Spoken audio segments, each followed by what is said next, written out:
आइए आइए आइए, बस छूटने वाला है, आइए। ओ भाइयों, भाइयों जल्दी चढ़ जाओ। ओ भाइयों, आ जाओ आ जाओ आ जाओ आ जाओ। ओह, रुकिए भैया, रुकिए, मुझे भी बस में चढ़ना है। हाँ। आइए आइए आइए मैडम जी, आइए, बस छूटने वाला है, आपके लिए हम इंतजार में हैं। नमस्कार दोस्तों, मैं हूँ सुचरिता। आज लेकर आई हूँ चटपटा मजेदार कहानी। तो सुनते रहिए आज का कहानी, रिस्क में रिस्क। बस का नाम नर्मदा टूरिज्म भोपाल से छूट रही है, जबलपुर पहुंचेगी। ऐसे बसों में पहले से टिकट लेना पड़ता है, पर कहानी का हीरोइन बस छूटने के टाइम कहां से दौड़ते हुए आकर बहुत समझा बुझाकर कंडक्टर को मनाया और बस में चढ़ी। पहले से वो टिकट नहीं ली थी, इसलिए बड़ी मुश्किल से वो चढ़ी। सीट नहीं मिली, खड़े रहना पड़ा। साथ में 2 बैग था, पर प्रिया को ज्यादा तकलीफ नहीं हो रहा था। वो एक 19 साल का कॉलेज में पढ़ने वाली लड़की, ऊपर से खूबसूरत, स्मार्ट, एडवेंचरस नेचर का। हमेशा वो सोचती थी वो आसमान में उड़ रही है और दुनिया उसके कदमों के नीचे। बस के अंदर सारे बैठे हुए यात्रियों ने प्रिया के तरफ देख रहे थे। अचानक कंडक्टर आकर पूछा, मैडम जी, इतना लंबा रास्ता आप खड़ी खड़ी कैसे जाएंगी? सारी सवारी तो जबलपुर तक जाएगा, बीच में एक भी सीट खाली नहीं हो पाएगा जो आप बैठ पाएंगे। कोई प्रॉब्लम नहीं, सागर में मेरा दोस्त इंतजार कर रहा है, मैं वहाँ ही उतर जाऊंगी। कुछ टाइम खड़े होने की बात है। पर कुछ टाइम खड़े खड़े प्रिया को बोरियत आई। तब वो अपना हैंडबैग खोलकर मोबाइल निकालकर किसी को फोन करने का कोशिश करना शुरू किया, पर फोन नहीं लग रहा था। तो सीट में बैठे हुए एक आदमी से पूछी, भैया, आपका फोन में नेटवर्क चल रहा है? हाँ हाँ, चल रहा है। पता नहीं मेरे में क्यों नहीं चल रहा है। कुछ टाइम ऐसे कोशिश के बाद प्रिया बैग में फोन रखकर खड़ी रही। इतने टाइम बस में सबसे पीछे बैठी हुई एक आदमी उसको देखते ही जा रहा था। बहुत देर तक खड़ी थी, इसलिए प्रिया टायर्ड फील किया। पैर दुखने लगा और ऊपर से भागते हुए बस का खिड़की से ठंडी हवा का झोंका से उसका झप्पी आ रहा था। देखकर पीछे बैठे हुए आदमी सीट छोड़कर प्रिया के पास आकर बोला, मैडम, आप मेरी सीट में बैठिए। नो थैंक्स, मैं ऐसे ही ठीक हूँ। कोई बात नहीं, आप बैठ जाइए ना। आपका आंख लग रहा है, तब से मैं दिख रहा हूँ। बस ब्रेक मार रहा है, इसमें आप गिर जाओगे। हाँ, मैं तो बहुत टाइम बैठा था। आप बैठ जाइए ना। पर आप प्लीज सागर आ जाए तो मुझे बता दीजिएगा। हाँ, मैं सो जाऊँ तो प्लीज आप उठा दीजिएगा। ठीक है, कोई प्रॉब्लम नहीं। सीट में बैठते ही 2 मिनट के अंदर प्रिया को जम के नींद आ गया। उस आदमी ने बार बार प्रिया को देखते ही जा रहा था। वो मन ही मन सोच रहा था, इस लड़की शायद किसी मामले में परेशान है, क्योंकि इतना छोटी सी उम्र में इतना सुंदर सी चेहरे में कितना थकान भरा हुआ है। सीट पर बैठते ही शांति से गहरी नींद में वो सो गई। कुछ टाइम जाने के बाद बस जब सागर पहुंचे, तब उस आदमी ने प्रिया को जगाने के लिए उसका करीब आकर चिल्लाकर बोला, सुनिए, उठ जाइए उठ जाइए, सुन रही है? बस सागर पहुंच गया, उठ जाइए प्लीज। पर वो उठेगी क्या? सीट में करवटें लेने का कोशिश कर रही थी और लंबे लंबे सांस ले रही थी। उस आदमी को यही दिक्कत हो रहा था, किसी अनजान लड़की को उठाने के लिए उसको कैसे टच करे। इसलिए बेचारा बार बार आवाज देते रहा, पर 2-4 बार आवाज में ही काम हो गया। प्रिया हड़बड़ाते हुए जागकर कही, सागर पहुँच गई। मुझे मुझे उठना था। आप मुझे लेट क्यों उठाया? बोलकर अपना बैग लेकर बस से उतर गई। उस आदमी भी उसका पीछे पीछे उतरा और चुपचाप खड़ा होकर प्रिया को देखते ही जा रहा था। प्रिया बैग में मोबाइल निकालकर बोली, अरे यार, मोबाइल में तो चार्ज ही खत्म हो गया। और उस आदमी को बोली, 2 मिनट के लिए आपका मोबाइल मिलेगी? जी जी, क्यों नहीं, लीजिए। मोबाइल में वो बार बार किसी का नंबर लगाकर कोशिश करती रही और बोली, अरे यार, फोन में स्विच ऑफ बोल रहा है। क्या हुआ उसका, क्यों नहीं उठा रहे? और इधर उधर देखकर बहुत परेशान होकर बोली, उसने तो यहाँ ही इंतजार करने के लिए बोला था। अरे कहाँ है वो? मैं क्या करूँ अब? मैं कहाँ जाऊँ? कैसे कांटेक्ट करूँ उसके साथ? बोलकर वो रोना शुरू कर दिया। अरे मैं क्या करूँ अभी? आप तो बताइए मुझे। आदमी पीछे खड़ा था वो बोला, अरे अरे आप रो क्यों रहे हैं? मैं तब से देख रहा हूँ आप किसी चीज में बहुत परेशान है। मुझे बता सकते हैं? मेरे प्रॉब्लम मैं खुद सॉल्व कर लूंगी। बोलकर वो खूब रोने लगी। और 2 मिनट के अंदर उसका पैर हिलना शुरू हुआ, सिर चकराने लगा, वो जमीन पर गिर गई। आसपास के लोग दौड़कर आया। अरे अरे अरे, ये लड़की तो बेहोश हो गई। हाँ, इसका घर वाले कोई है यहाँ? हाँ, अरे आप लोग चुपचाप क्यों खड़े हैं? इसको उठाओ। एक तो जवान लड़की, ऊपर से खूबसूरत, किसी ने उसको टच करके उसका कंडीशन देखने का पहल नहीं बढ़ाया, ऊपर से बस भी छूटने वाला है। सब हड़बड़ करके बस के तरफ भागना शुरू कर दिया।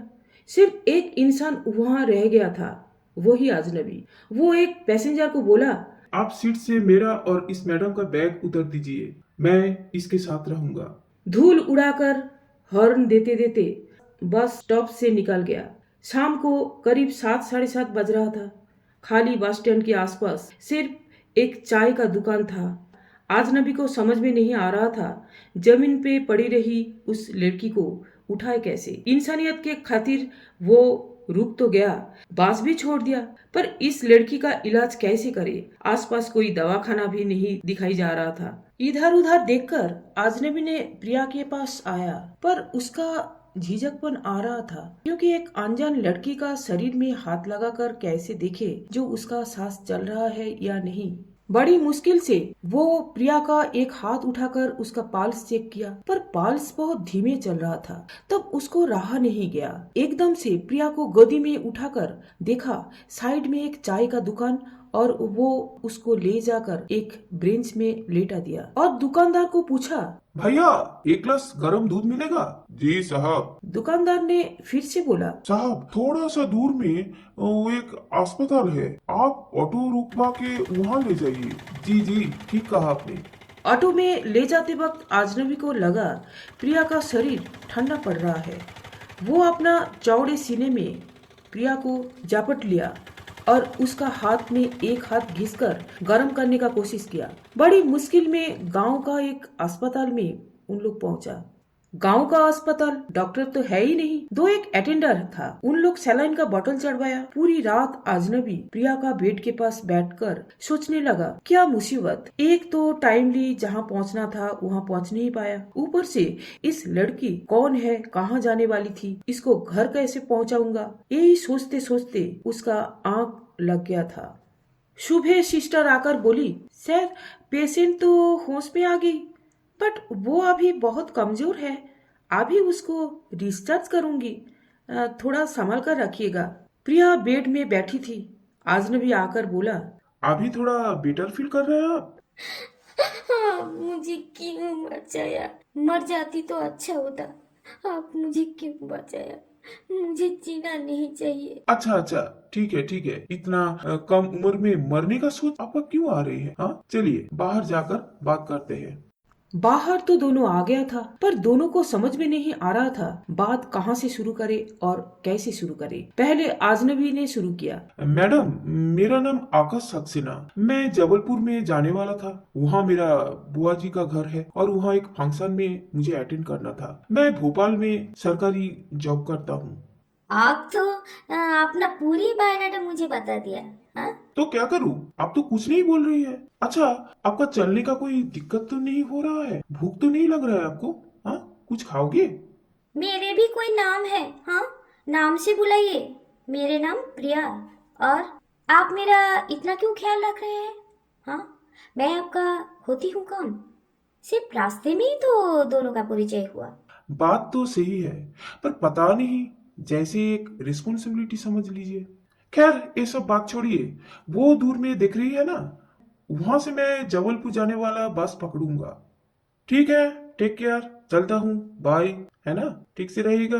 प्रिया रोड में ऐसे ही खड़ी रही। चले जाने वाला आकाश की तरफ उदास होकर देख रही थी। वो सोच रही थी शायद आकाश एक बार पीछे मुड़कर देखेगा, पर वो देखा नहीं। लंबे चौड़े अच्छा नेचर का एक हैंडसम पिछले कई घंटा उसको मदद किया, उसको साथ दिया। प्रिया का जिंदगी में शायद पहली बार हुआ ये सब। कुछ टाइम ऐसे खड़ी रहने के बाद प्रिया को होश आया। वो अपना बैग से मोबाइल निकाल कर देखी, मोबाइल में चार्ज नहीं है। उसको याद भी आया बेहोश होने से पहले वो चार्ज खत्म हो गया था। वो पीछे से चिल्लाना शुरू किया, अजी सुनते हैं, 2 मिनट रुकिए प्लीज। और भागकर आकर बोली, मेरे मेरे मोबाइल में चार्ज खत्म हो गया।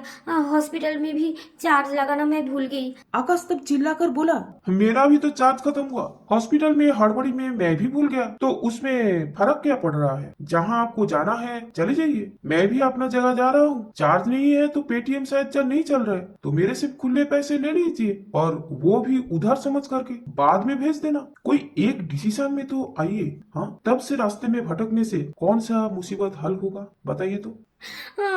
आप मेरे परेशानी समझ में नहीं आ रहे हैं। सुनिए तो प्लीज, मैं आपको पूरी घटना बताऊंगी तो आप मेरे ऊपर चिल्लाओगे।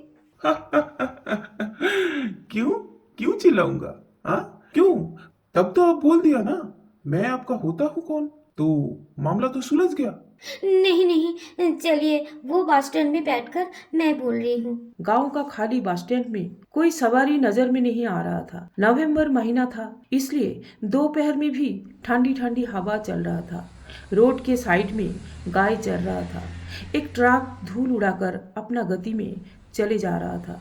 एकदम से प्रिया बात करना शुरू किया। सुनिए, मैं जॉइंट फैमिली में पली बड़ी। मेरा मम्मी नहीं है, सिर्फ पापा और चाचा जी फैमिली में एक साथ रहता है। मैं कॉलेज में फर्स्ट ईयर में पढ़ती हूँ और मेरे क्लास का एक लड़के के साथ मेरा अफेयर हुआ और उसके साथ ही मैं भागने वाली थी। सागर में वही मेरा इंतजार करने वाला था। पता नहीं वो क्यों नहीं आया।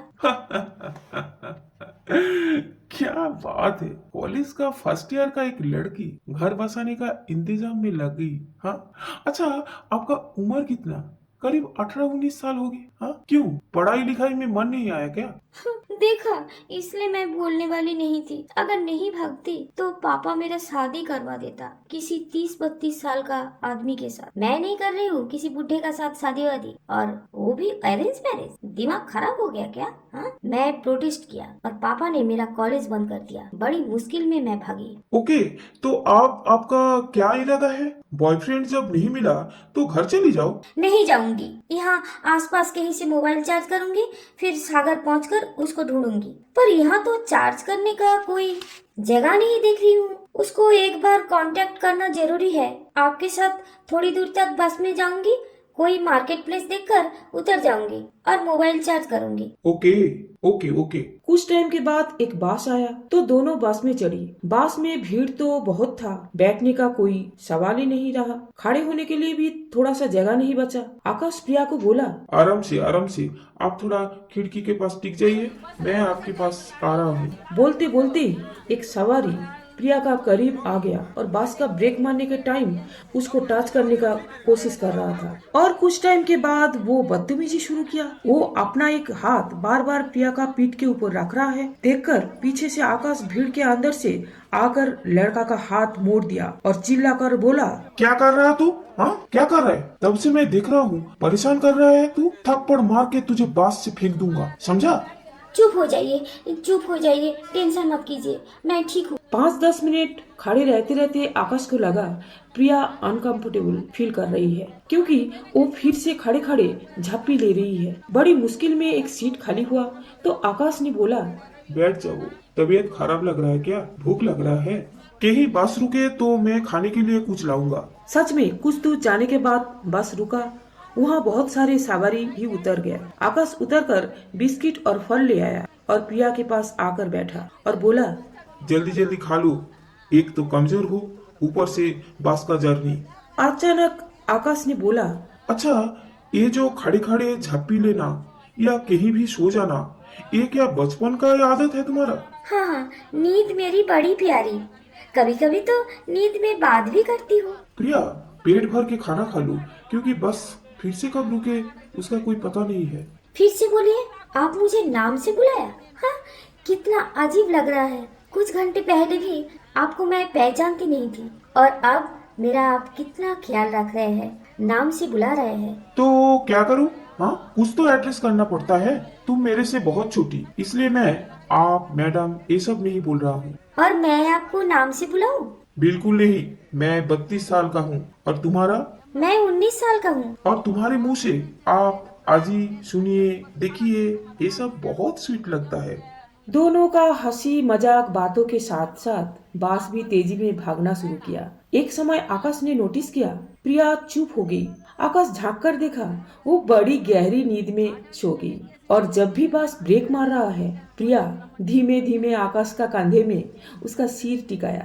उसके बाद उसका सीने में, आखिरी में दोनों पैर उठाकर आकाश का गोदी में सिर लगाकर कुंडली बनाकर इतना छोटी सी जगह में लेट गई। आकाश प्रिया को जगह देकर खुद थोड़ा सा जगह में बैठा रहा। नवंबर महीना था, इसलिए दोपहर का ठंडी ठंडी हवा बड़े आराम लग रहा था।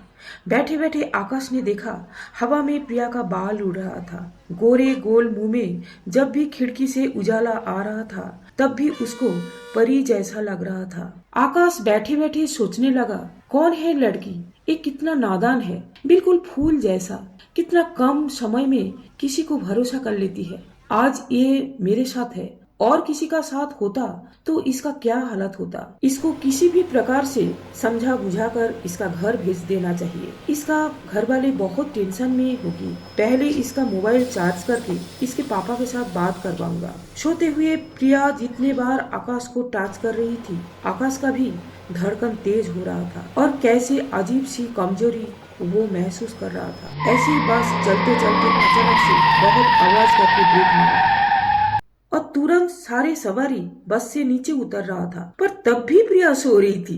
आकाश ने प्रिया को बोला, प्रिया, उठ जाओ, उठ जाओ। उस सारे सवारी उतर रहा है। ओफ ओ, अभी तो सोई, अभी तो बस में चढ़ी, अभी तो सोई, क्यों नीचे उतर रहा है? सोने दीजिए ना। बिल्कुल नहीं, उठो, उठो। नीचे आकर सब देखा, बस का इंजन से धुआं उड़ रहा था और टायर भी बस्ट हो गया था। ड्राइवर भी उतर गया। कंडक्टर सारे पैसेंजर को पैसे वापस किया, क्योंकि जबलपुर तक ये बस जा नहीं पाएगा। बस को सर्विसिंग में ले जाना पड़ेगा। नीचे उतरकर प्रिया जैसे ही नींद नींद आवाज में बोली, अरे यार, आप उठाया क्यों? कितनी अच्छी नींद में सो रही थी मैं। ऐसे नींद नींद आवाज में कुछ जादू है, जो सुनकर 32 साल का आकाश का दिल बहुत तेजी में धड़कते हैं, रोंगटे खड़ा हो जाता है। अचानक प्रिया पीछे से चिल्लाकर बोली, अजी सुनते हैं, 2 मिनट के लिए इधर आइए। आकाश आते ही प्रिया ने बोली, मुझे टॉयलेट जाना है और बुरा ना मानिए, बहुत तेज से भूख लग रहा है। आकाश समस्या में पड़ गया, क्योंकि जबलपुर जाने वाला दूसरी बस भी ढूंढना है। ऊपर से इस लड़की को टॉयलेट कहाँ ले जाएगा। वो तुरंत एक प्लान सोच लिया और आकाश ने एक ऑटो बुला लिया। हम ऑटो में कहाँ जा रहे हैं? होटल। वहाँ जाकर फ्रेश होकर खाना वाना खा लेते हैं, बाद में बस का खबर करेंगे। और होटल पहुंचकर पहले तो तुम्हारा मोबाइल चार्ज करना पड़ेगा। इतने टाइम हो गया, तुम्हारा घर वाले कितना परेशान हो रहे हैं, कितना टेंशन कर रहे हैं, तुम्हें पता है क्या? होटल जा रहे हैं, आपका खर्चे भी तो होगा इसमें। होगा, तुमसे लूंगा। तुम्हारा मोबाइल तो चार्ज होने दो, देखूंगा तुम्हारा अकाउंट में कितने पैसा है। अरे नहीं, आप जितना सोच रहे हैं उतना नहीं है, करीब 2-3 हजार होगी। पापा ने कॉलेज जाने के लिए पॉकेट मनी देता था, वही पड़ा हुआ है। बस इतना ही? ठीक है, तुम नहीं तो तुम्हारा पापा से लूंगा। लड़की ढूंढ कर दे रहा हूँ, पैसे नहीं मिलेगा। हाँ, अब ब्लैकमेल कर रहा है। ऑटो रुकवाओ, मैं उतर जाऊंगी। अरे अरे अरे, मैं मजाक कर रहा था। सुंदरी, बड़ी जल्दी गुस्सा हो जाते हो। मास्टर जी, कभी कभी आप भी मजाक कर लेते हो। ऐसे ही बातों बातों में दोनों होटल पहुंच गया। होटल का मैनेजर ने रजिस्टर में साइन करने के समय पूछा, सर आप दोनों का रिलेशन क्या है? जी हस्बैंड वाइफ, न्यूली मैरिड। भाभी जी तो बहुत कम उम्र का है। जी सर। आकाश ने अपना आधार कार्ड, पैन कार्ड सब कुछ दिखाया। प्रिया के पास तो कुछ भी नहीं है, इसलिए मैनेजर थोड़ा सा शक कर रहा था। आकाश बड़ी मुश्किल से उनको समझाया। घर से जल्दीबाजी में निकालने के वक्त मिसेस ने ये सब डॉक्यूमेंट लाना भूल गया। रूम का चाबी मिलने के बाद दोनों रूम में आया। प्रिया ने एकदम से बोली, आप मुझे आपका वाइफ क्यों बोला? तो और क्या बोलता? ये सब होटल का फॉर्मेलिटीज है। आकाश मन ही मन सोचने लगा, मेरे इतना अच्छा नसीब कहाँ, तुम्हारे जैसा सुंदर सी लड़की के साथ मेरा शादी होगा। और मुंह में बोला, वाइफ सुन के ही ब्लश कर रही हो? हाँ, कहाँ? नहीं तो। हाँ, मुंह में तो प्रिया नहीं बोला, लेकिन मन में मन सोचने लगी, सारे लड़का अगर आकाश जैसा होता, वो कितना अच्छा है, कितना ख्याल रखता है। ये अगर मेरा हस्बैंड होता तो कितने अच्छा होता। मेरे बॉयफ्रेंड तो बदतमीज निकला। क्या हुआ? किस सोच में पड़ गई? जाओ पहले नहा के आओ, तुम्हारे बाद मैं जाऊंगा। और मोबाइल दो, मैं चार्ज में लगाऊंगा। नहा धोकर पहले आकर फोन लगाओ, बाद में खाना मिलेगा। जी मास्टर जी। नहाकर जब प्रिया टॉयलेट से बाहर आई, तब उसको देखकर आकाश का पलके नहीं पड़ी। सफेद लॉन्ग स्कर्ट में वो बिल्कुल परी जैसी लग रही थी। पर आकाश ने एक चीज नोटिस की, प्रिया का लंबे घने बालों से तब भी पानी टपक रहा था। ये देखकर आकाश ने पूछा, ये क्या, तुम्हें क्या ठीक से बाल पोंछना नहीं आता? अरे ठंडा लग जाएगा। नहीं आता। शैम्पू लगाने के बाद मैं ड्रायर से बाल सुखाती हूँ, पर यहाँ तो हेयर ड्रायर नहीं है। हर चीजों में तुम लोगों का आर्टिफिशियल सामान यूज करना है। जाओ जाकर बाहर धूप में खड़ी हो जाओ और बाल सुखाओ। कुछ टाइम के बाद जब वेटर खाने का ऑर्डर लेने आया, तब प्रिया ने बोली, मैं मैगी खाऊंगी, नहीं तो पास्ता। क्या क्या? मैगी, पास्ता, ये सब आसान चीज क्यों खाते हो? रोटी सब्जी खाओ ना। नहीं, मैं ये सभी खाऊंगी। अच्छा अच्छा अच्छा, ठीक है ठीक है। वेटर, इनको मैगी नहीं तो पास्ता जो बोल रही है ले आओ। वेटर ऑर्डर लेकर चले जाने के बाद आकाश ने बोला, अच्छा, शादी करने के लिए घर से भागी थी तो ससुराल जाकर सबको क्या यही मैगी पास्ता ये सब खिलाओगी? हाँ, और शादी करने का मतलब समझती हो क्या? एक औरत में बहुत ताकत होना चाहिए, है ना? घर संभालना, 2 दिन के बाद बच्चे पैदा करना। ऐसे खाना खाओगे तो हड्डी बन जाओगे। ओफो, चुप हो जाइए। आप तो तब से ज्ञान देते ही जा रहे हैं। अच्छा, आपका बात सुनकर लग रहा है पहले आप 2-4 शादी कर चुके हैं, है ना? सच में? वेटर खाना लाया और दोनों बड़े मजे में खाना खाना शुरू किया। खाते वक्त प्रिया बोली, बड़ी टेस्टी मैगी। और थोड़ा लूंगी। बहुत टेस्टी लग रही है। सिर्फ मैगी नहीं, रोटी सब्जी सभी खाओ। आपसे एक बात पूछूं? हाँ, सिर्फ हाँ या ना से जवाब देंगे। हाँ हाँ, पूछो पूछो। और कुछ खाना वाना चाहिए तो बोलो। क्या कोल्ड ड्रिंक्स पियोगे क्या? अरे नहीं नहीं, मुझे बियर पिलाएंगे। मैं जिंदगी में कभी नहीं पिया। कॉलेज में देखती थी सारे दोस्त मिलकर रेस्टोरेंट में बियर पीते थे, पर मैं है ना पापा के डर के मारे कभी पिया नहीं। बस एक बार थोड़ी सी पिलाएंगे आप मुझे? प्लीज प्लीज प्लीज, आप मान जाइए ना, मना मत कीजिए। बस एक बार। इसके बाद अब जो बोलेंगे मैं सुनूंगी। आकाश एक एजेड मैच्योर इंसान होने के बावजूद भी बार बार एक 19 साल का लड़की का हर बातों में कैसे हाँ में हाँ भर रहा है, उसको पता ही नहीं पड़ा। उसका नेचर में ऐसा क्यों चेंजेस आ रहा है, ये उसका समझने के बाहर है। वेटर बियर लाया, दोनों बियर पीने बैठा। दोनों का हंसी मजाक के साथ साथ कब दोनों का हैंगओवर हो गया पता ही नहीं चला। ओवरलोडेड प्रिया चेयर से उठते वक्त गिर रही थी। आराम से सुंदरी, तुम मुझे पकड़ो। जी नहीं, मैं अभी भी स्ट्रांग हूँ। अब क्यों डर रहे हैं मास्टर जी? आकाश बड़ी मुश्किल में प्रिया को सुलाने के लिए बेड के तरफ जैसा पहल बढ़ाया, प्रिया एक हाथ से आकाश का शर्ट पकड़कर बोली, मास्टर जी, आप बहुत डरपोक हो। मुझे चुपके प्यार कर रहे हैं और प्रपोज नहीं पा रहे हैं। पर मुझे देखो, एक बार प्यार से धोखा खाकर भी फिर से आपको चाहने लगे। मेरे जैसे लड़की को कभी सीख नहीं मिलेगी मास्टर जी। देखो, मैं कैसे सच्चाई का आमना सामना कर लिया, है ना? इतना ही बोलकर प्रिया गहरी नींद में सो गई। नशे में है फिर भी प्रिया का बातें आकाश का दिल में कांटे जैसे चुभने लगा। वो तुरंत वेटर को बुलाकर नींबू पानी पिया और नशा उतारा। और प्रिया के पास बैठकर सोचने लगा, बात तो सही, एक 19 साल का लड़की जो बातों को बहुत सीधे बोल दिया, वो 32 साल का मैच्योर इंसान होकर भी बोल नहीं पाया। यही सब सोचते सोचते आकाश कब प्रिया का साइड में बैठकर सो गया उसको पता ही नहीं चला। सुबह जैसे ही नींद खोला वो देखा प्रिया बेड पे नहीं थी। इधर उधर देख रहे थे कि प्रिया टॉयलेट से बाहर आई बिल्कुल तैयार होकर। आकाश ने पूछा, क्या क्या बात है? आज तो छोटी सी लड़की प्रिया को जगाने के लिए किसी को आना नहीं पड़ा। हाँ, एक रात में वो बड़ी हो गई। जी हाँ, अब तो मुझे अपना डेस्टिनेशन ढूंढना है।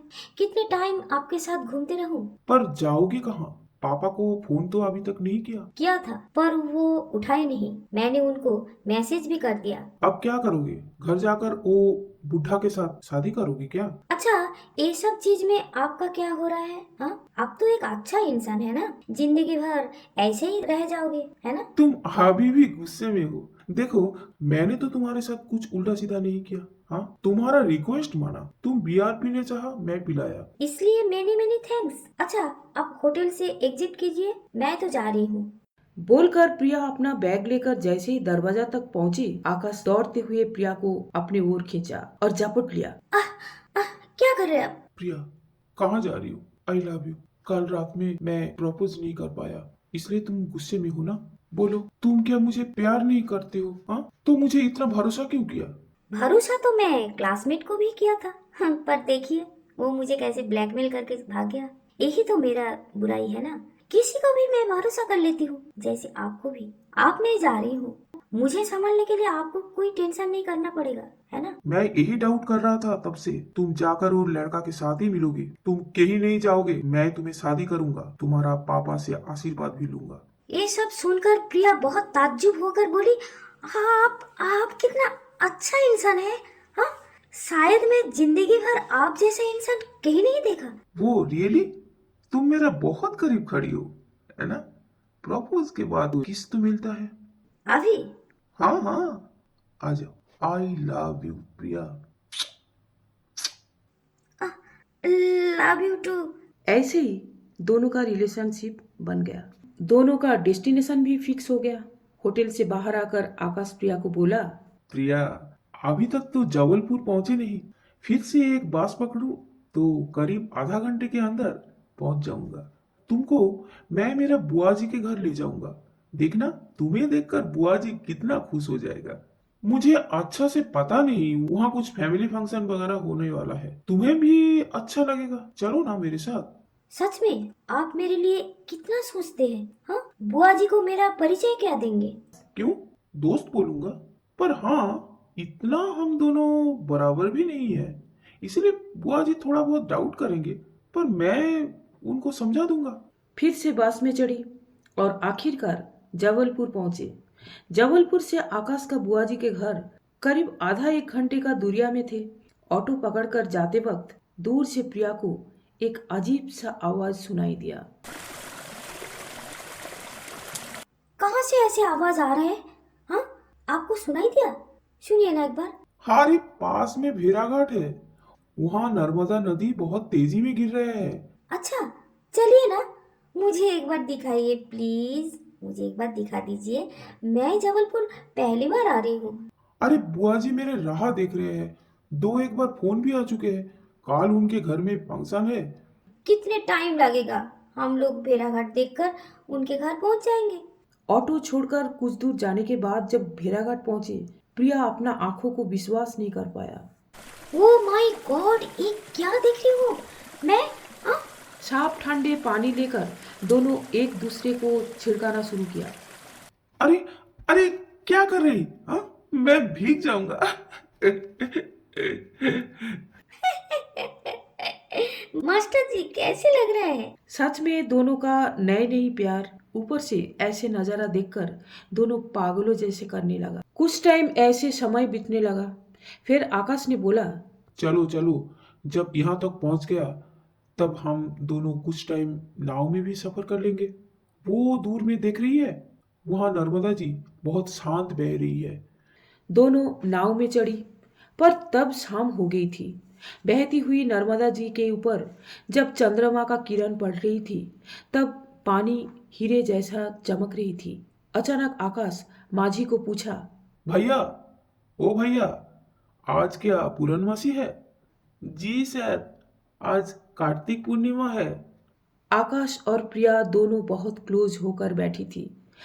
दोनों को ऐसे लग रहा था जैसे स्वर्ग जमीन पर आ चुका है और दोनों प्रेमी को ऊपर से भगवान आशीर्वाद कर रहा है।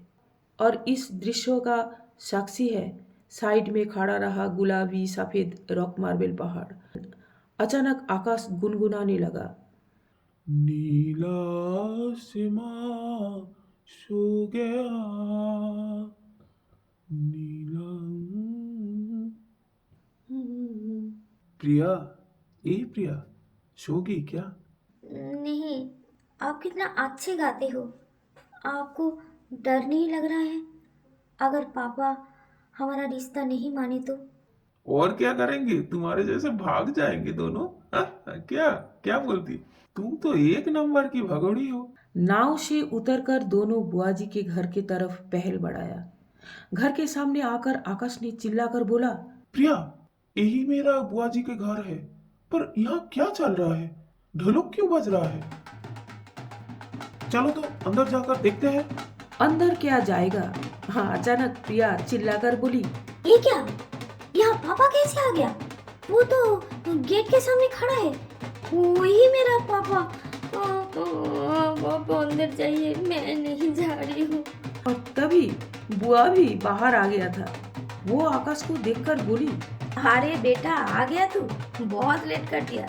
हम सब तेरा ही राह देख रहे थे। बेटा, हम तेरा परमिशन नहीं लेकर ही शादी तैयार कर दिया था। सोच रहे थे चट मांगनी पट ब्याह कर देंगे। तू तो हर बात को टाल देता है, पर सत्यानाश जो होना है देख, वो हो ही गया। कुछ टाइम पहले लड़की का पापा आकर बोल रहे हैं कि आप लोग शादी तोड़वा दो। लड़की भागी। अब मेहमान लोगों को अभी तक पता ही नहीं जो शादी टूट गया। उन लोग देख कैसे मस्ती में ढोलक बजा रहे हैं। बुआ का बात सुनकर आकाश ताज्जुब होकर खड़ा रहा और उधर प्रिया का पापा बुआ को गुस्से में बोला, ये जो खड़ी है ना, यही मेरा लड़की। पर जब ये घर से भाग गई थी तभी ये मेरे लिए मर गई थी। मैं यहाँ आया था ये शादी तोड़ने के लिए। बिल्कुल नहीं, बिल्कुल नहीं, बिल्कुल नहीं। हम आपका आशीर्वाद लेकर ही शादी करेंगे। आपको कहीं नहीं जाने देंगे। आप हम दोनों को आशीर्वाद कीजिए। अरे बुआ जी, और तेज ढोलक बजाओ, बजाओ रे। बस मेरा लिखी हुई कहानी यही मैंने खत्म किया। पर दोस्तों, शादी में तो मेरे साथ आप लोगों को भी जाना पड़ेगा। नर्मदा नदी के पास नर्मदा रिसोर्ट में हो रहा है वो शादी। सब जाएंगे ना, बाराती बनकर डांस करते करते, क्योंकि आप लोगों को तो पता है मैं डांस कितना पसंद करती हूँ। पर मैं चाहती हूँ सारे बाराती को मैं मेरा कल्पना का उड़ान में बैठा कर ले जाऊं नर्मदा नदी के किनारे में। तो इसलिए मैं मेरा उड़ान का पंख थोड़ा सा मजबूत करूं। और तब तक आप लोग कहानी सुनते रहिए। धन्यवाद।